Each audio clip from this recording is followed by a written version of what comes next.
West Virginia Voluntary Organizations Active in Disaster, also known as VOAD, has been a critically important part of the state's disaster recovery efforts since 2016. But the theft of hundreds of thousands of dollars by a former high-level employee, accusations of improperly disposing items intended for disaster victims, and the retirement of the group's longtime executive director has WVVOAD moving in a new direction. Eyewitness News lead investigative reporter Kenny Bass has our story tonight. When the state was battered by historic flooding in 2016, West Virginia Voluntary Organizations Active in Disaster became a lifeline for people whose lives were turned upside down.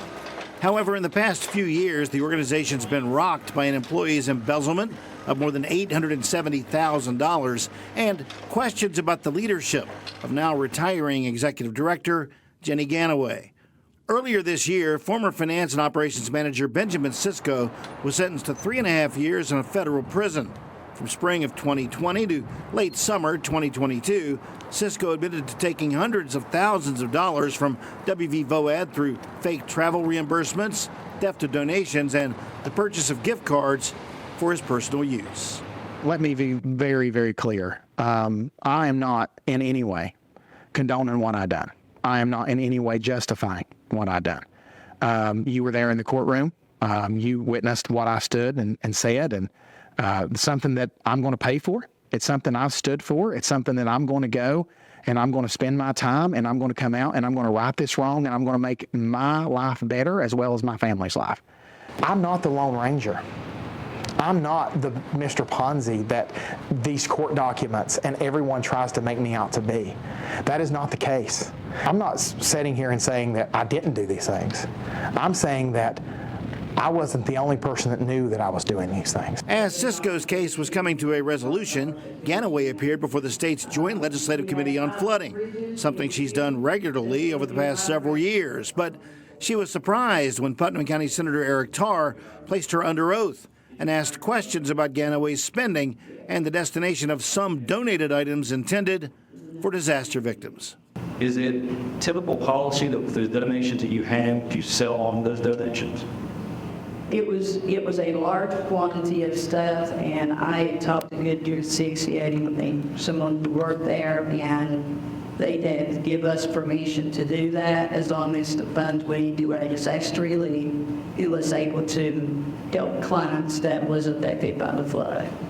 There was a conversation about selling off some of the stuff that was off as an inventory or not, stuff with donation account, and I think it was the 360. You might can find that on Good 360. And in that conversation, I believe it might have been you suggesting to sell off for $100 for $1,000 of value. You recall that? I recall the conversation. I'm not sure if it was me that said that. I can't remember. Here is the video and audio of the secretly recorded meeting that Senator Tarr was asking about. For those who are on nice patio sets, it's over 2,000. Wouldn't you think 200? I would say. I mean, I'd just go 100 for every 1,000. You think? What do you think? Did you get the tall one? So I got the one everybody did. That's what I got. I like that. Did you give fire pits value the woman $600 for that for what it was a 360? The several weight employees probably make a small initialization, including your dog. Yes. Is that fire pit for ranchlands? No, it's not. Or is it? It is donated. And so was it donating before or after this information came to light? Before. A lot of the patio furniture and a lot of the fire pits never made it to any actual flood victim, or unless that occurred after I left. What happened to it? Well, they went to employees' homes. They went to Jenny Ganaway's home. They went to her daughter's home. They went to several employees, took items from that warehouse, went to their own homes, went to their neighbors or their friends, whatever that may be. Ganaway contends she did get permission from Good 360, a nonprofit which acts as a middleman between corporations wanting to make donations and agencies which need them. She produced an email from August 2022 from then Good 360's Director of Disaster Recovery, Damian Morales. It said, in part, quote, Good 360 wholeheartedly approves of your decision to redistribute patio furniture and fire pits for a donation that in return helped disaster survivors in West Virginia. I understand that staff were included in the redistribution. Good 360's mission is to provide the right goods to the right people at the right time, and we have the utmost confidence in your ability to identify how donated products can provide the greatest good. End quote. We looked up Good 360's guidelines on donated items. On their website titled, Under Our Product Use Guidelines, donations may not be sold at thrift stores, flea markets, yard sales, on resale platforms, or other internet sites, given to another nonprofit organization or other entity, unless provided written permission by Good 360. Used in conjunction with any fundraising activities, silent auctions, or as prizes.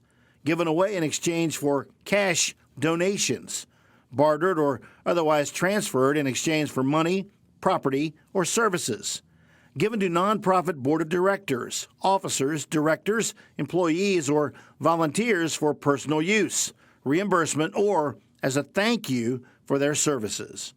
In light of the Good 360 guidelines and the email from Morales, WVVOAD's board of directors released this statement on January 30th, quote, WVVOAD values its partnership with Good 360, which approved the donations at issue. There was no violation of Good 360's donation policy. We have documentation from representatives from Good 360 approving these procedures, end quote. Eyewitness News contacted Good 360 about the situation. The organization's Vice President of Compliance and Member Services, Monica Irwin, emailed us this, quote, Good 360 has completed its ongoing investigation into the inappropriate distribution of donated products. As a result of the investigation, we've decided to terminate our partnership with West Virginia VOAD. End quote. Additionally, when asked about Morales' employment status, Irwin wrote, quote, Damian Morales no longer works at Good 360, end quote. First of all, I think it's terrible that we lose that support to West Virginia for emergency responses, but I understand why they would.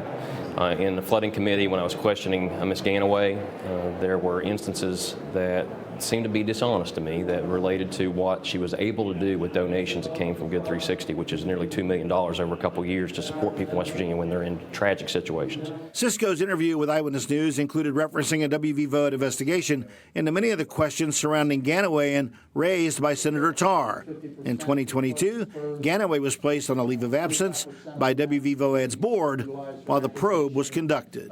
There was an independent counsel that looked into those allegations, and I was cleared of any allegation. Cisco says just days after Ganaway's leave of absence was lifted, she called a meeting of WVVOAD employees. He says the board had concerns about the commingling of federal funds, meaning workers being paid from one grant couldn't work on projects funded by other grants. Here is a secret video and audio of Ganaway meeting with WVVOAD field agents, office staff, and caseworkers about the issue of commingling federal funds. Also at the meeting was WVVOAD Human Resources Specialist Adola Miller, who told the gathering, quote, none of this ever happened, end quote. I can't tell you to go to her for questions. But if you do, I'm going to ignore it, okay? None of this ever happened, okay? I cannot tell you that. And it is not in writing, I will swear I never said it. But if you guys need guidance, I'm not going to say you can't talk to her. I'm not going to tell her not to look in the files and the data and to make sure we're on track. I think the National VOAD has to take a good look at the evidence. I think the board of directors of West Virginia VOAD has to take a good look at the evidence and see what they see. And I think we all arrive at one conclusion. Again, but that's not my decision to make. With this Eyewitness News investigation in Charleston, I'm Kenny Bass. Katie, thank you. And at Senator Eric Tarr's request, the legislature's Commission on Special Investigation is investigating WVVOAD. Eyewitness News contacted the National Voluntary Organizations Active in Disaster about the situation here in West Virginia. And VOAD has not responded to our questions. We also reached out to Jenny Ganaway several times to ask her about her effective retirement date and once again invite her to talk in depth about her organization and its practices. She declined. For his crimes, Benjamin Sisko is set to report to federal prison tomorrow to begin serving his 41-month sentence. Thanks so much for watching. Here's another video from Eyewitness News. Just click right here to subscribe to our channel and make sure you hit that bell notification to get the very latest.